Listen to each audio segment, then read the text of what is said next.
내 새끼들 그저 배불리 잘 살면 그만이지. 가장 먼저 찾은 곳은 웅장한 성곽 안에 자리 잡은 첫째 손녀의 저택이었지. 반가움은커녕 눈살부터 찌푸리는 게 아니겠소. 할머니, 얘까지 오시느라 고생은 했다만 빈손으로 온 건 아니겠지요? 노파는 거친 삼배 줄기에 손마디가 터져 피가 맺히도록 배를 짜야 했소. 문틈으로 새어나오는 손녀들의 은밀한 대화를 듣게 되었지. 오냐 산짐승 밥이 되든 벼락을 맞든 이제 다 끝내련다. 인간사 다 덧없는 것을. 저 금수보다 못한 것들에게 사람의 근본이 무엇인지 톡톡히 가르쳐 주게나.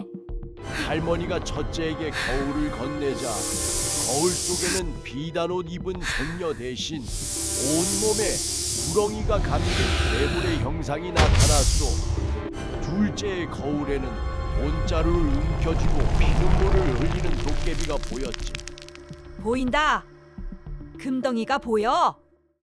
오늘도 구비구비 험한 세상 사느라 고생 많으셨습니다. 오늘 들려드릴 이야기는 아주 먼 옛날의 기막힌 사연입니다. 제 피부치를 금이야 오기야 키워놨더니 부귀영화에 눈이 멀어 제 뿌리를 외면한 이들이 어찌 되었는지, 사람이 은혜를 모르면 짐승보다 못하다는 말이 왜 나왔는지 그 서슬퍼런 이야기를 시작해 보렵니다. 지금 구독과 좋아요 눌러주세요. 오늘 하루가 행복해져요. 아득한 옛날 기침 소리조차 산신령이 듣는다는 깊은 산골 흙집에 홀로 사는 노파가 있었소. 노파는 일찍이 자식을 잃고 어린 세 손녀를 품에 안아 키웠지. 흉년이 들어 보릿고개를 넘을 때마다 노파는 제 살을 깎아 손녀들을 지켰소. 제 입에는 도토리가루 한 줌 넣기도 벅찬 날에도 손녀들에게는 산새알 삶아 먹이고 산삼뿌리를 개다 먹이며 애지중지 길렀던 게지. 세월은 유수와 같다. 새 손녀는 꽃처럼 피어났고 제각기 짝을 찾아 성문 밖으로 떠나갔소. 첫째는 금칠한 기와가 번쩍이는 귀족의 집으로, 둘째는 서역의 진귀한 물건을 사고 파는 큰 상인의 집으로, 그리고 막내인 셋째는 산 밑자락에서 글을 읽는 가난한 선비에게 시집을 갔소. 손녀들을 다 보낸 산골 흙집에는 삭풍만이 드나들었지. 노파는 매일 아침 해가 돋을 때부터 달이 기울 때까지 손녀들이 행여나 안부라도 전해올까 잿길 끝을 바라보았소. 허나 추나 추동 계절이 4번 바뀌어도 손녀들의 그림자는커녕 소식 한 장 날아들지 않았소. 곳간의 보릿고개는 길기만 하고 노파의 등은 굽은 소나무처럼 휘어만 갔소. 내 새끼들 그저 배불리 잘 살면 그만이지. 노파는 떨리는 손으로 숭늉 한 사발을 들이켜며 서운함을 사겼으나 식어버린 구들장보다 더 시린 것은 사람의 정이었소. 배고픔보다 외로움이 뼈를 깎던 어느 겨울날, 노파는 낡은 괴나리 보찜을 꾸렸소. 가장 먼저 찾은 곳은 웅장한 성곽 안에 자리 잡은 첫째 손녀의 저택이었지. 집 안에는 노비들이 가득하고 비단 향기가 진동했소. 노파는 떨리는 마음으로 육중한 대문을 두드렸소. 허나 마당으로 나온 첫째 손녀의 작태가 참으로 가관이었소. 금박을 입힌 치마를 휘감은 손녀는 반가움은커녕 눈살부터 찌푸리는 게 아니겠소. 아이고, 할머니, 얘가 어디라고 이 해괴한 몰골로 찾아왔어요. 오늘 우리 댁에 귀한 분들이 모여 잔치를 열기로 했는데 할머니의 누더기 냄새가 진동하면 내 체면이 뭐가 되느냐고요. 손녀는 노파를 안채로 들이기는커녕 말이나 소가 잠드는 죽사 옆 헛간으로 밀어 넣었소. 그러고는 개 밥그릇에나 담길 법한 쉰 밥덩이를 툭 던지며 말했소. 여기 숨죽이고 있다가 날 밝기 전에 성문을 나가세요. 시댁 어른들 눈에 띄면 내 신세 어찌 될지 모른다고요. 노파는 시커멓게 타버린 가슴을 부여잡고 쉰 밥을 내려다 보았소. 화려한 비단옷 속에 감춰진 손녀의 마음이 길가에 버려진 썩은 고기보다 더 고약한 악취를 풍기고 있었던 게지. 첫째 집에서 문전박대를 당한 노파는 무거운 발걸음을 옮겨 둘째 손녀의 집으로 향했소. 서역의 비단과 보석을 사고 파는 상인의 안주인이 된 둘째는 돈 냄새를 맡는데 귀신이 다 되어 있었지. 노파를 본 둘째는 첫째처럼 대놓고 호통을 치지는 않았소. 대신 뱀 같은 눈으로 노파의 보따리를 훑어보는 게 아니겠소. 할머니, 얘까지 오시느라 고생은 했다만 빈손으로 온 건 아니겠지요? 선산의 땅 문서나 옛날에 숨겨둔 금가락지라도 가져왔어요? 노파가 마른 침을 삼키며 고개를 저으니 둘째의 태도는 순식간에 시퍼런 칼날처럼 변했소. 참나, 밥만축 낼 입 하나가 늘었군요. 거저 먹여줄 순 없고 할머니도 편히 계시기 적적하실 테니 소일거리 삼아 이 배나 좀 짜주세요. 내다 팔아야 하니 한치의 오차도 없어야 해요. 노파는 거친 삼배줄기에 손마디가 터져 피가 맺히도록 배를 짜야 했소. 둘째는 주파나를 튕기며 노파의 곁을 지키고 서서 으름장을 놓았지. 할머니, 등장 기름 너무 많이 쓰지 말아요. 그게 다 내 창고에서 나가는 돈이거든요. 사람의 인심보다 엽전 한 푼을 더 중히 여기는 손녀의 작태에 노파의 가슴은 천갈래 만갈래 찢어졌소. 정으로 키운 새끼가 아니라 부려먹을 노비만도 못한 처지가 된 것이지. 둘째 집에서 짐승처럼 일하며 머물던 어느 칠흑 같은 밤이었소. 잠자리 대신 내준 찬바닥에서 뒤척이던 노파는 문틈으로 새어나오는 손녀들의 은밀한 대화를 듣게 되었지. 첫째가 몰래 둘째네 집을 찾아와 수작을 부리고 있었던 게야. 야, 저 늙은 할망구 언제까지 내 집에 둘 거냐? 우리 집에 왔을 때도 행색이 하도 고약해서 침을 뱉고 싶더라니까. 첫째의 말에 둘째가 낄낄대며 맞장구를 쳤소. 언니, 걱정하지 마. 내일 산 중턱에 내버리고 올 참이니. 그나저나 언니, 할망구 명줄이 닿으면 그 오두막 뒤편의 노른자위 땅은 우리가 반씩 나누기로 한 거 잊지 마라. 노파는 그 자리에 못 박힌 듯 굳어버렸소. 제 입을 벌려 밥을 넣어주던 할멈을 걱정하기는커녕 죽은 뒤에 남겨질 푼돈 같은 땅덩어리를 나누느라 눈먼 짐승들처럼 으르렁거리는 손녀들. 저 늙은이는 내가 어릴 적 우리 집에 밥 해주던 식모나 다름없었어. 둘째가 시종에게 속삭이는 소리까지 들리자 노파의 눈앞은 캄캄해지고 오장육부가 뒤틀렸소. 피부치라 믿고 살았던 평생의 세월이 통째로 흙탕물에 처박히는 순간이었지. 노파는 그 밤으로 피눈물을 훔치며 보찜을 들고 그 집을 뛰쳐나왔소. 갈 곳 잃은 노파는 정처 없이 산성길을 걸었소. 눈물로 앞이 흐려져 발밑이 낭떠러지인지 가시밭인지도 몰랐지. 갑자기 산속에서 자욱한 안개가 귀신처럼 피어오르더니 동서남북을 분간할 수 없었소. 노파는 기력이 다해 고목뿌리에 주저앉았소. 오냐, 산짐승 밥이 되든 벼락을 맞든 이제 다 끝내련다.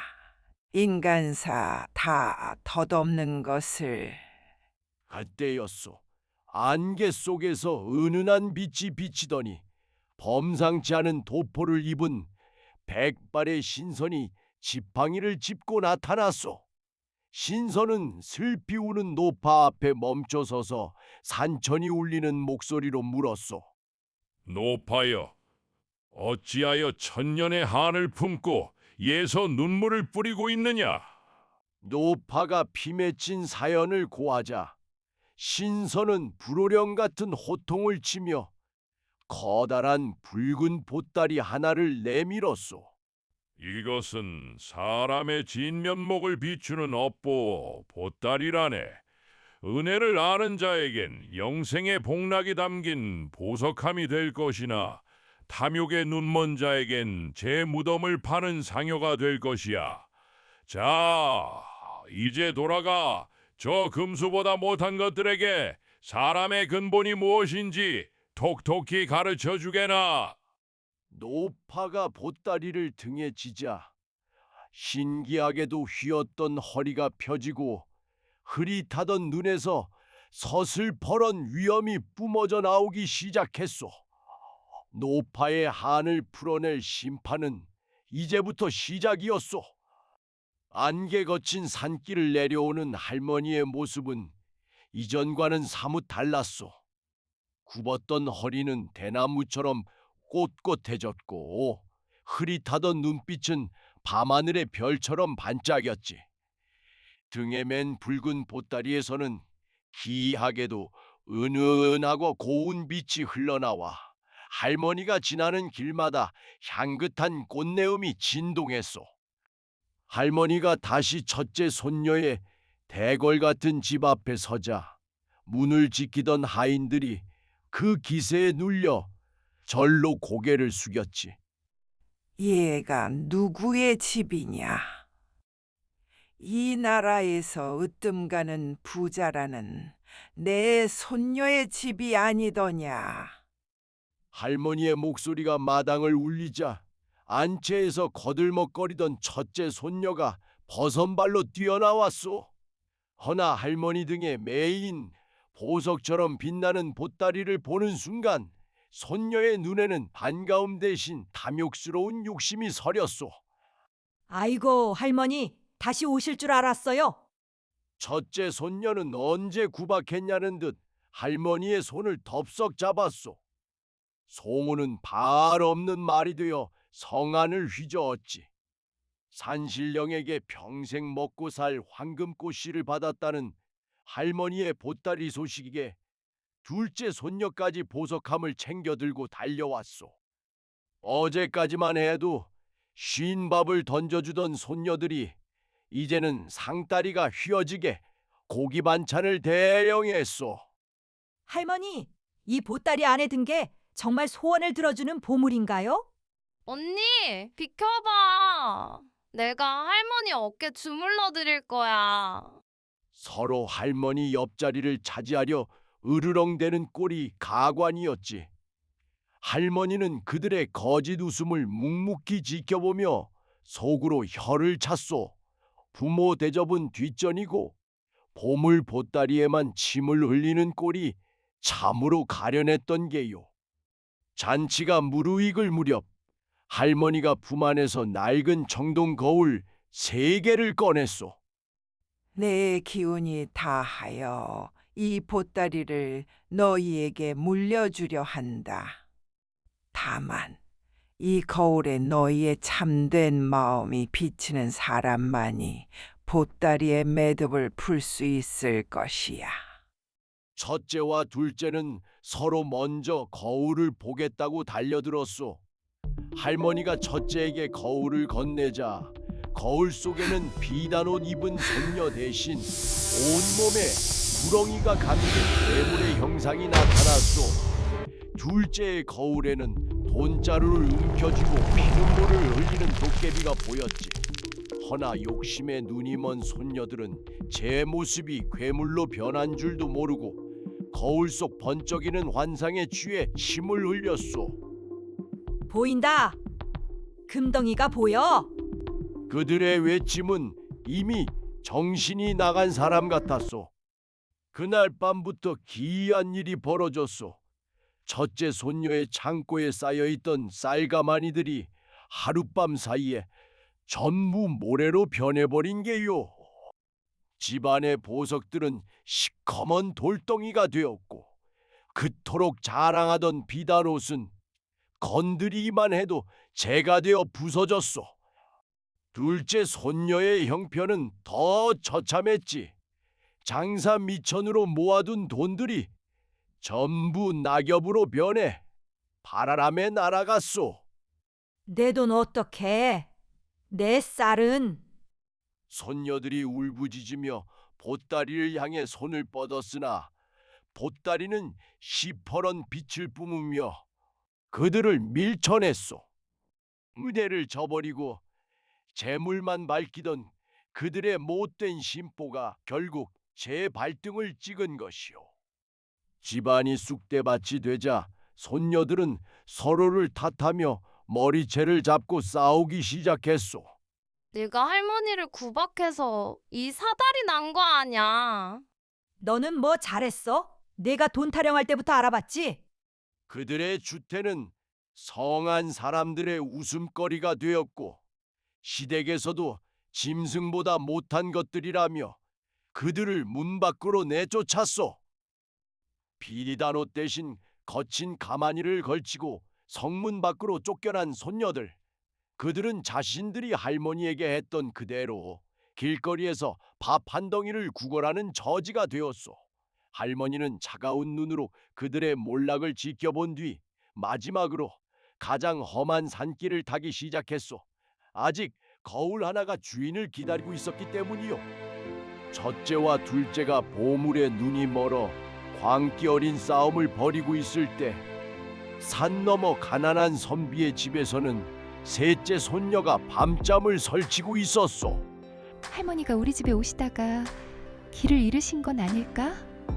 이 추운 날 어디서 밤을 지새우실까? 셋째는 보물 보따리 소식은 꿈에도 모른 채 그저 홀로 계실 할머니 걱정뿐이었지.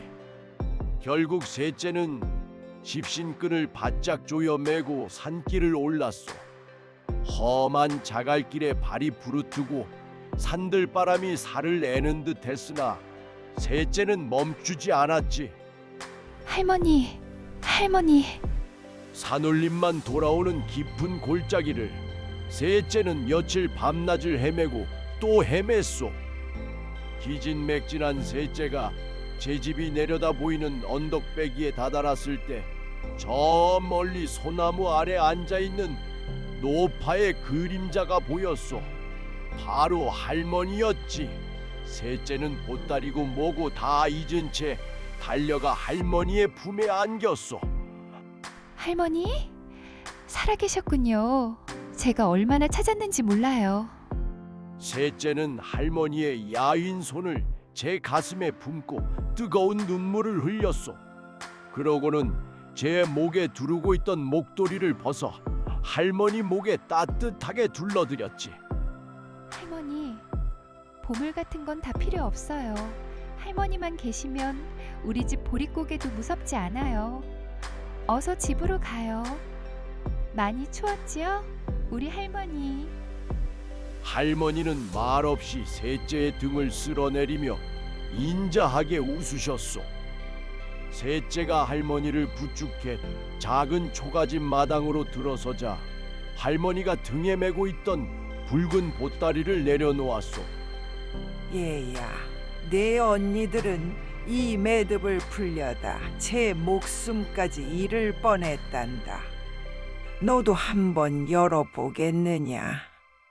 셋째는 수줍게 고개를 저었소. 할머니, 전 보물보다 할머니께 드릴 따뜻한 쑥국 한 그릇이 더 급해요. 이봐요. 할머니 몸이 꽁꽁 얼었잖아요. 잠시만 기다려보세요. 그때였소. 셋째의 진심 어린 눈물 한 방울이 보따리 매듭에 툭 하고 떨어졌소. 그랬더니 단단히 묶여있던 보따리가 저절로 스르르 풀리는 게 아니겠소.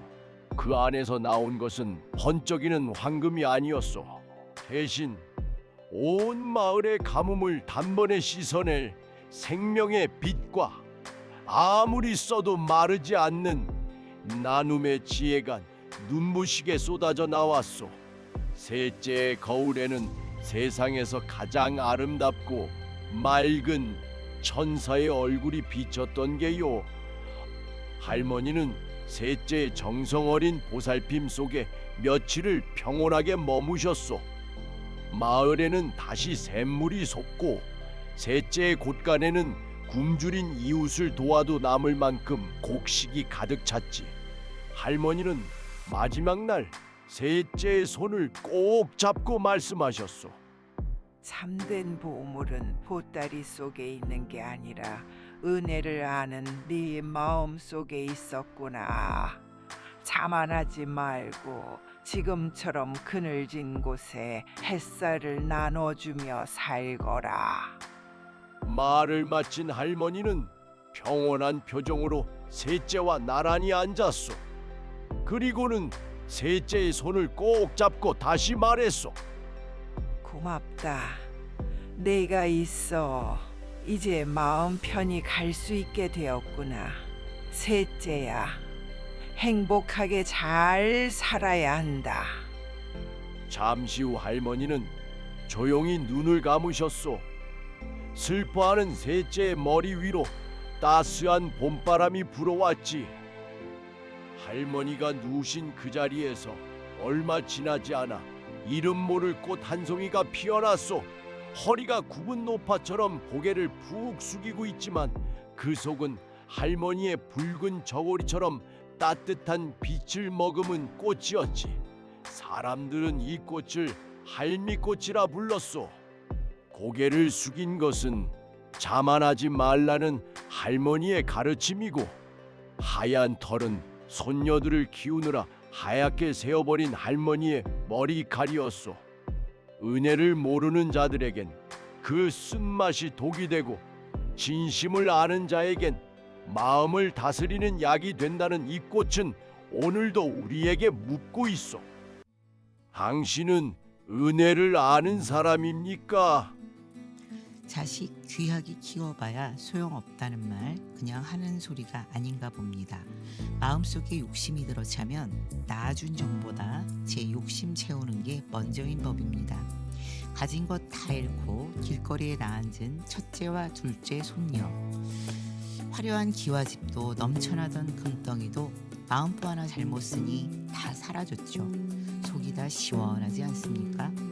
이들과 달리 산골짜기에서 할머니를 찾아 헤매는 가난한 셋째 손녀. 신비한 붉은 보따리가 마침내 제 주위를 찾았으니 할머니는 편히 눈 감으셨을 겁니다. 할미꽃이 왜 고개를 숙이고 있는지 이제 아시겠지요?